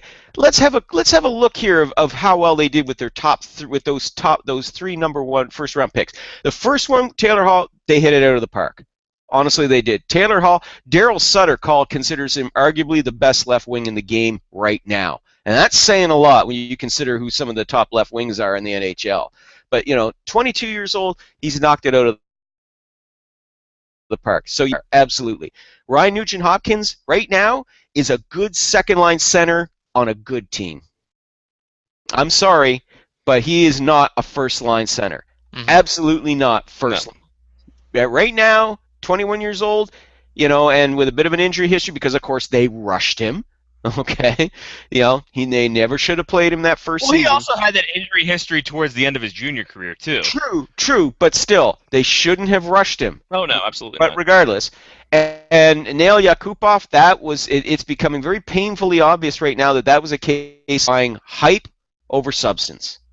That's becoming very painfully obvious right now. Maybe on a better team where they could, as I said, where this guy can be brought along carefully. If he'd been selected by, say, a team like St. Louis or Chicago or Pittsburgh, okay, any of the deep clubs or Boston, where he would have had a chance to develop, slowly, where he wouldn't be looked upon as a guy who we want you to be a top six forward your first year out, yeah, maybe he would be a consistent 40-50 goal guy right now, or point guy right now, and could blossom as he reaches his mid-20s into a guy who could get you maybe 80 or 90 points, and maybe get you 30 or 40 goals. But not right now. They're destroying the kid. They're absolutely destroying him. It's like I said, they bought into hype over substance. They should have made a smarter pick, but they can't now. They're stuck with what they got. If you try and trade Yakupov now, you're not going to get anything of value. If you trade Taylor Hall, you're insane. If you trade Ryan Nugent-Hopkins, then you've got no depth at center. So it's just a nightmare. It's a nightmare come true. All I can say is I'm glad I'm not an Oilers fan, because I'd be heavily medicated by now. I definitely think that Taylor Hall is succeeding in spite of everything around him. That's a true sign of his skill and stardom right there. Look at the kid. He had over 80 points last season playing on the worst friggin' team in the league. I'm sorry, not Buffalo, Edmonton. Okay, Edmonton. Buffalo is in the midst of rebuilding. That's ununderstandable. I will tell you right now. I'll go on record right now. I think Buffalo is going to become a playoff team before Edmonton will. And that's saying something because Edmonton's got a head start. No, you know why? Because Edmonton has this thing called no defense. Yeah. It's actually and 2 backup goalies. I mean, listen. I thought it was a good idea to bring Scrivens and Fast then because it was better than what they had, but not so much. They need a genuine starting goalie, and good luck getting one. Good luck. I'm gonna start calling them Edmonton because there's no D there. Calgary is doing better than they are. Calgary did better than them last year. Calgary did better than them last year, Lyle. Yes, Edmonton has. That's what I'm saying. Edmonton supposedly has this head start. Calgary started their rebuild last season, and they did better than everybody expected they would. They actually finished ahead of Edmonton in the friggin' standings, and they're already off to a far better start, you know? And in spite of Jonas Hiller, even though he stole that game last week. Yeah, well, you know, but who's their backup? Kerry Ramo. Kerry Ramo. And he's played well this year. Pretty good, yeah. But Jonas Hiller, but at least, hey, they were able to sign Jonas Hiller, and I like that sign. I mean, say what you will, but the guy's got experience as an NHL starter. For sure. Yeah. You know, I like the draft picks they made. They've so far they've made sense, you know. And look at the biggest difference of all. Look who their coach is. Coaching makes all the difference. It makes all the difference. Bob Hartley has every one of those players buying into their system. He has every one of, for God's sake, Mike Camilleri, who was going to become an unrestricted free agent, but he was willing to consider staying because he enjoyed playing there under Bob Hartley. Well, I mean, the thing with Bob Hartley is he knows how to develop players. He ran the Avalanche organization in Hershey. Amazingly led him to a Calder Cup and allowed him to get the NHL job, and he won a Stanley Cup there. So, I mean, he knows how to develop kids and knows the right approach to go about developing young kids and the transition into it, and Edmonton doesn't. Absolutely, and he got the bums rush in Atlanta, by the way, as I said, you know. But, I mean, correct me if I'm wrong, but did the Atlanta Thrashers make their only playoff appearance because of Bob Hartley? I believe he was their coach then? Yeah, but he kind of got the bums rush out of that. But again, he wound up taking the fall because of mismanagement. It had nothing to do with him. He did the best he could with the garbage he was given, you know.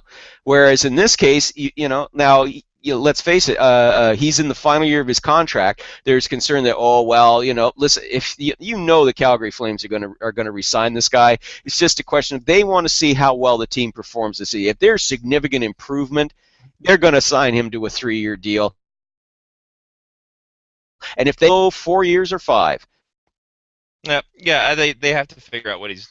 I think if you get two more wins than last year, I think you're good. Yeah. And then go from there. How many more days is Adam Larson going to be a New Jersey Devil? Because it seems as if he is on his way out in the big. And this is a kid who maybe 2-3 years ago we were touting as the next guy in line as the big defensive stalwart in New Jersey. Where did the falling out happen, and where is he going now? Well, right now it remains to be seen. You know, this is a guy. You know, we all know that he had a brilliant debut, and it's just been downhill for him ever since. And you know, for a team like the Devils, who really do a good job of drafting and developing talent, I mean, to see this kid continually sort of just decline in his performance, I mean, it is troubling. And I don't think it's a case of the Devils mishandling him or anything like that. It's just he just may not be the right fit there for whatever reason. You know, and you know, listen, during the summer, I suggested, you know, that, you know, listen, Adam Larson could be trade bait, could be a prime candidate for a trade this season. And I had some Devils fans just rip me over the coals, or, you know, mock me, laugh at me. Yeah. Well, you know, I noticed those guys haven't had very much to say since the season started toward me, and I haven't changed my opinion about this at all. I think, listen, if there's a kid who could probably benefit from a change of scenery, it's Adam Larson. For whatever reason, he's just not a good fit there.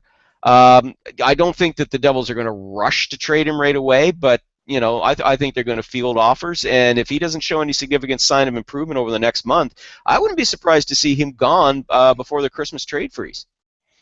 Interesting. Is he a right-handed shot, by the way? Adam Larson, that is a good question, Lyle. Because there's a dire dearth of right-handed shots, and a lot of teams looking for right-handed shots. So I was going to say, just in general, defenseman. The rumors of defensemen is pretty. Yes, he has a right-handed shot too. Yeah, I mean, but the only thing I think that works against him, he's not an established top four defenseman. I know that's what teams like Anaheim, Dallas, and Detroit are looking for. They're all seeking right-handed shots. Because they have these teams are lacking them, and in Dallas they have no right-handed shots at all in their blue line. But I think they could attract some. He could attract some interest that way. I mean, certainly if not from those three teams, I think from some others around the league who are looking for a promising young defenseman who, if developed properly, could blossom into a top four. I was going to say, is there a system out there you think could help him turn it around? Like, is there one team that could implement into him that, hey, this is how, don't worry about that development because that development is what it is. This is the way you should be playing. Like, is there a team out there alive that can transform Larson into what we saw in his rookie year? Oh, no, again, that's a $64,000 question, isn't it? I mean, because again, I'm surprised by how much he's been regressing. His performance has been deteriorating with the Devils, who, as I said, I mean, they have a very good history of developing young players. Maybe he might be a fit in Calgary again. So we talked about Calgary earlier, perhaps with Bob Hartley. If you're Edmonton, well. God, I hate saying it.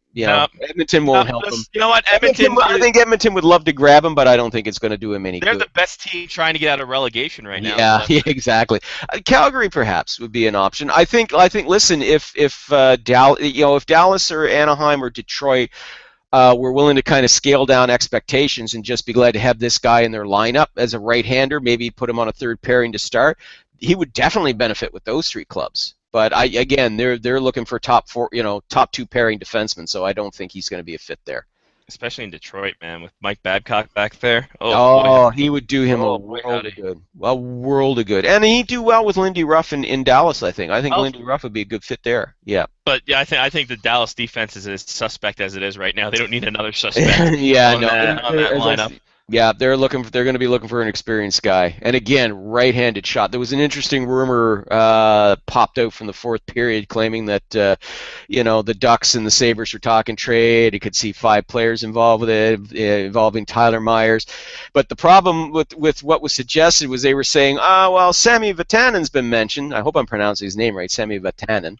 Of the Ducks, Vatanen, thank you, and but he's among their few right-handed shots, so it makes no sense to me that the Ducks would trade a right-handed shot who's one of their top two pairing defensemen, who's also among their leading scorers. Why they would include him in a deal for Tyler Myers, who is a right-handed shot, but that doesn't resolve anything because you're still going to be short right-handed shots on your defense. Didn't make any sense to me.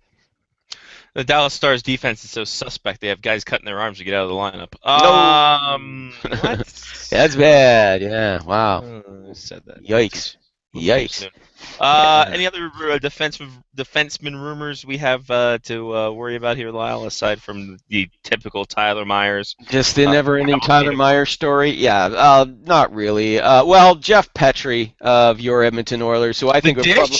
Yeah, I think the Dish would love to be true. Listen, there's no way he's re-signing with them after this season. No way. I think he will go anywhere. He will sign with the Florida Panthers. He will sign. Yeah. Wow. He will sign with your Buffalo Sabres. He will go anywhere. I do not see him staying there. Well, first of all, because they were only willing to commit. And again, this shows how bizarrely run the Edmonton Oilers are. They re-signed Petrie to a 1-year deal, knowing that at the end of that deal he's going to be an unrestricted free agent. And yet he's supposedly your best defenseman. Again, the mind just, you're staggered by this. What the hell? It makes no sense. But much akin to his nickname's sake, they're just trying to get a reaction out of him.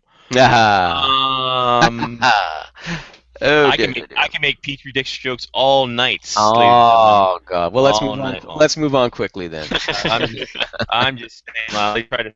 I'm just moving around. Yeah, but if you think the Petri Dish jokes are good, you should hear his Beaker jokes. Yeah. That's a good one. That's my favorite.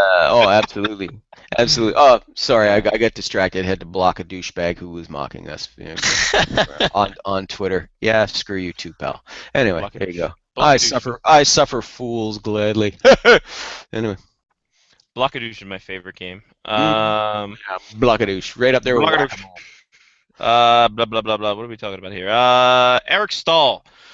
Despite having a no trade clause, no movement or whatever the hell he has, he is still on the hotbed of your fantasticness for the trade rumors. Why and how much is it going to cost to have him waive his no trade clause to go to a destination that is probably not suitable for him? Well, why is because Eric Stahl and the Toronto Maple Leafs were mentioned in the same breath, so that's why that exploded all over the place. Is a team's interested in Eric Stahl. Yeah, I'll bet it's the Toronto Maple Leafs. What? You know. So yeah, that's why that happened. Look, the Maple Leafs had interest in Stahl during the offseason. They actually inquired about just to say, listen, is he available? What would it cost? But since the season began, there's been no talks between the two sides. And Stahl, to his credit, I mean, he wants to stay in Carolina. He wants to help them try and build back into a contender again. He definitely enjoys playing with his brother, Jordan. And then let's face it, if they actually pull it off and could sign Mark Stahl next summer, oh, geez, yeah. Do you think that he'll leave after that? Hell no. I don't think so. But he's got 2 years left on his contract, got a full no movement clause.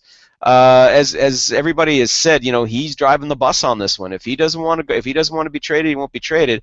I don't think the Hurricanes are actively shopping him. I think like anything, Ron Francis is doing what a GM worth of salt will do. I mean, sure, you're going to entertain offers. You're going to listen, but that just because you're listening doesn't mean you're going to trade a guy. I'm sure at some point Jim Rutherford's going to listen to offers for Evgeny Malkin or Sidney Crosby, but just because he's listening doesn't mean he's going to trade them. Because let's face it, to get those guys is going to cost a king's ransom. And even though Eric Stahl he's kind of been on the bit of the kind of a bit on the downside. His production's been down the last couple of years. He's had some injury issues. Let's face it, though. I mean, if they were to put him on the trade block right now, they could get at the very least, and here's what Bob McKenzie suggested what the asking price would be. If it's Toronto, it would be either Tyler Bozak or Nazem Kadri because they would need to replace the center, okay? Defenseman Jake Gardiner and a first-round pick. Now, I don't care who you are, that's a hefty return. Yeah, a little bit of hefty return. That's a nice little bit. I don't know. I don't know. For some reason, I'm soured on Eric Stahl, and I don't know why. Well, I think I just explained why you are. Yeah, a little bit. I don't know. I just think I don't like his face. That's probably. Well, that's a good reason to be sour on a player. He's the greatest player in the world. I don't know. You got a face. I don't know about him. Look at him. He's got a face like a can of smashed assholes. I don't like him. Look at him and everyone he's related to. They look the same. They look a little. I don't know what happens in Thunder Bay. Things are weird. How many stalls we got on this ship anyway? Yo, I knew it. We're surrounded by stalls. I'm going to tell you right now, if they get Mark Stahl and they bring up Jarrett, man, they're just going to call that line the bathroom. Just all stalls. All stalls. But it's probably the ladies' bathroom because there are no urinals. Yeah, but then you know what the headlines would be when the team loses. Yeah, Hurricanes stalled. Well, listen, the funny thing is that they're going to get Jyrki Urinal on the team as well, so he'll be the other defenseman. So you got Jyrki Urinal and the stalls, and that's the men's bathroom. Oh, man. Ladies and gentlemen, your bathroom humor through hockey. Your toilet humor, ladies and gentlemen. And this is why we're a bunch of famous people and not clowns, sir. Yeah, we're not clowns. Bite me. Yeah, we're not clowns. We're more famous than you. Eat a dick. Anyway. So is this year's entry into the? Oh yeah, remember when Vinny Lecavalier was going to Montreal? Rumors. Oh my God! Yeah. Oh, listen, these are the time. And listen, oh my God. And think back to this. Now, I don't know if there's any truth to the story that Gary Bettman stepped in and squashed this trade between Montreal and Tampa Bay that was supposed to go down in 2010. But part of the return, if this is the rumor, if this was actually true, would have been going to Tampa Bay would have been Max Pacioretty, okay? The draft pick, which turned out to be Brendan Gallagher, Perfect. There was a couple other pieces there, but the piece de resistance, Carey Price Mm-hmm. and PK Subban. Yep. No, that would have worked out perfectly. I get heart That would've worked out well. palpitations just thinking about that. It's just. No. And after the EA Sports, I would if that had happened, I would have stopped right then and there. Being a Montreal, I would have become an Edmonton Oilers fan. That's how. Wow. I would have been that upset. It would have been like I would much rather deal with that team of bozos than the team that just threw away a foundation for a star on the downside. So it's just Well, they not only threw away the foundation at that point, they would just you know what? Let's not even fill this hole. That's Let's just leave this hole bare. That's no just go- foundation and build the team. That's just saying, you know what? Fuck it. We're done. We got a big name. The fans will come out and cheer the French-Canadian guy, and we don't care that Tampa Bay has built itself into a powerhouse with the 4 or 5 pieces that we just gave away. No. Yeah. I mean, that's the Toronto French version. So that's the thing. I mean, this thing with Eric Stahl to Toronto is not going to die. I mean, it's not going to happen during this year. It's not going to happen at all. I said that the earliest it could happen would be leading up to the trade deadline, just because it could by that point. It doesn't mean I think it will. I think when the season ends, I think the Hurricane, I think Ron Francis is going to take a really good look at where the team is. Then I don't think he's keen to make any significant moves heading into this season because and understandably, I think he wanted to kind of fully assess this team, get a good grasp of its strengths and weaknesses before deciding what moves to make. But I think if he does go to Eric Stahl and go, look, we've got to improve. You're our best bargaining chip, and we've got to move you. I think that happens this summer. I think it happens either during the June draft or the first week of July because, as I said, there will be teams with cap space and a willingness to move. It'll be more than just Toronto, okay? Because, believe it or not, Stahl has a lot of value. There will be a dozen teams that will be lining up, including your Toronto Maple Leafs, to say, yeah, we want this guy. What's the asking price? So I think that everyone, though. Yeah. And honestly, I'm kind of on the fence of that one myself because Toronto does need a proven first-line center. I think Eric Stahl is still capable of that, but he's turning 30. As we said, he's been plagued by injuries the last couple of years. Production's been down. Would he improve if he was playing on the same line with Phil Kessel? Would there actually be chemistry on that line? Would it not work out? I mean, we don't know. There's all these different variables, and would you be willing to pay up? Say you did give up Nazem Kadri and Jake Gardiner, and then they turn around and blossom into stars in Carolina, and help fuel Carolina's return to a playoff club while the Leafs continue to spin their wheels in mediocrity. It's dicey. It'd be kind of a dicey decision there. Oh no, not that kind of dicey. Not that kind of dicey. Oh, sorry. Mark, you're muted. Yeah, I do have to ask you. At what point in your professional career, Lyle, did you actually say, he's turning 30, he's about to be over the hill, and stop hating yourself for saying that? Because I still haven't gotten to that point, and I'm only 51. Because I'm approaching 52, and I can say that. That's why. That's why. But no, in all, I know that sounds absurd, but in the hockey world, I mean, let's face it. That honestly, when a player turns 30, that's when everybody's looking. Now we all know there's plenty of instances where players have continued to have long, productive careers past 30, but that has been mentioned as a concern. He's turned 30, he has his injury history, his production's been in decline the last 2-3 seasons, so that's why that gets mentioned. Personally, when I was 30, I felt great. But anyway, now I'm a sour, bitter man turning 52. Making fun of 30-year-olds. Making fun of you 30-year-old whippersnappers while the specter of old age of senior citizenry is only 8 years away. So. 30-year-old millionaires. Yes, 30-year-old millionaires. Yes. Cash money, young money is what the kids like to say. Well, I still have my house on a quarter-acre lot. I'm happy. Man, I got 40 acres and a mule. What? You're doing better than me, dude. Yeah, reparations are a great thing. Although I missed the Polish reparations. I'm sorry. No, we did it backwards. We actually, anyway. You guys had to. We got an acre and 40 mules. Mark, yeah. Congratulations on beating Germany last week. 2-0. Listen, these things happen. Oh, hey. It was soccer. It was qualifying. Yeah, I know, but does that Oh, victory's a victory. We owed them for 30 to 39. 30 for 39. Yeah. Now you got to get after. Now you got to. Yeah. Have you guys gotten your revenge yet on Russia?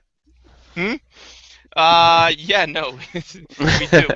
We still have the ski at the end of us, and people confuse both of us. Well, solidarity was actually the revenge against Russia. There you go. I don't know, something about the Alps. I don't know what's going on. My homeland. All I know about my homeland is I know how to say a hooker, I think it is, or prostitute. I don't know about that. That's all Stan taught me because he's just like, you're living in America. Why do you need to know Polish? You got to put. I'm never going overseas. That's a good point, Stan. Point to you. Living in America.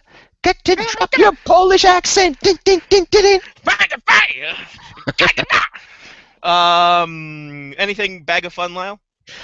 I think we pretty much covered it with the Voinov and the Oilers and. Good that we shall not last any longer because now, ladies and gentlemen, it's the time that you have been waiting for ever since April. That's it. It has been 47 years in the making. We have done this for the past 47 years straight, which is amazing. It could be the most amazing thing we've ever done because this whole season, leading up until April, it doesn't mean a damn thing, but we do it anyway because we have time to kill and we like pissing you off, and it's fun to say weird names in association with wrestling and other sorts of that stuff. That's right, ladies and gentlemen, it is time for the Pick'em segment. Ladies and gentlemen, we're bringing that beat back. There we go. Big way. Perfect. Love it. I hope you appreciated the fanfare that I did over your voiceover. I enjoyed it, and I'm glad I didn't get too caught up in it. Yeah. That would have been weird. But yes, it's back and better than ever. After last year, Johnny winning again, picking the Union. Hey. He went ahead and he got the 200-point swing. But now we start anew, and we're starting in our favorite league, or at least Sean O's favorite league, the Kumja. The Kumja. Which, by the way, I'm going to Scotty screen share here for a bit because of the fact that the Laval Titan changed their uniforms, and I cannot say I am a fan whatsoever of these. Wow, let's have a look at let's have a boo here. Here we go, Lyle. We better get our Taylor voices ready. All right. Angry Taylor time. Me. What are you doing with the tan helmet? What's with the tan helmet? Why are you not matching with the jersey? What is with that? What is with that? Did a leprechaun fly out of your ass and shit on your head? What the hell is that? What is that? And look, here's the funny part about this whole thing. I get it. It's all red everything except for the helmet. It doesn't make a bit of sense. Kathy Lee, tell me what's wrong with these jerseys. Oh my God, these jerseys are horrible. They're horrible. They're horrible. I could understand it if you were doing military clothing and you wanted to clash, but this does not work. This is not working for me. Clash of Clans, they need a wizard to change the helmet. I don't know what's going on here, but they did something wrong.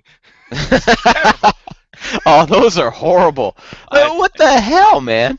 I don't know. I don't like that. Jumped out at me because like I should really research. I mean, well, the uniform colors I could have gone with, but the helmet is just throws it all away. Let me see if I can. Yeah, no. Let me see if I can find the jerseys from last year. Magic. Magic. And Fireball. I love that. Great. Fireball. Oh wait, they're Katie Bathurst, aren't they? They're not Laval. Jesus Christ, Scott Edward. I keep forgetting all my crazy names. It's all the crazy Quebec names. I have no idea what the hell is going on. Can you give me a good picture, you sons of bitches? I'm tired of this. Garbage. Okay, it's old Florida Panthers jerseys, essentially what it is. It's old New Jersey Devils with the emphasis on the green piping. Well, here we go. Here's the jerseys from last year, just or a couple years back. No, okay. So they're Florida Panther colors, but that's okay. Yeah, no, it looks fine. I don't know why they had to change the tan helmet. Like everything flows better this way. I don't know. Well, it does. It does. I mean, and it still would look like garbage if you put that tan helmet on, but. I think anyone outside the battalion, which is now the Thunder, or the they're not. Where the hell are they now? Yeah, Thunder. the battalion would be the only one who could wear the tan and get away with it. Because they got that kind of coloring, but whatever. Well, and they could get away with it because they're the battalion. Yeah, Take it from a former Army guy. Yes, it works. All right. On that note, the Kumja, and Lyle, we'll start with you in the Kumja. Okay, I am going to go with the Rimouski Oceanic Frontage. Wow, frontage. All about that base. It's all about the ocean view, my friends. Oh yeah. I need a water view. I'm on an island. I need a water view. Ocean. And Islanders would have been too obvious. So. Too on the nose, don't you think? Indeed. Mark with a C. We are starting anew, after all. We are a brand new season. The fires have produced, ashes to fire. What I'm saying is I'm taking the Sherbrooke Phoenix. Okay. I thought that's where you were heading with that. Yeah.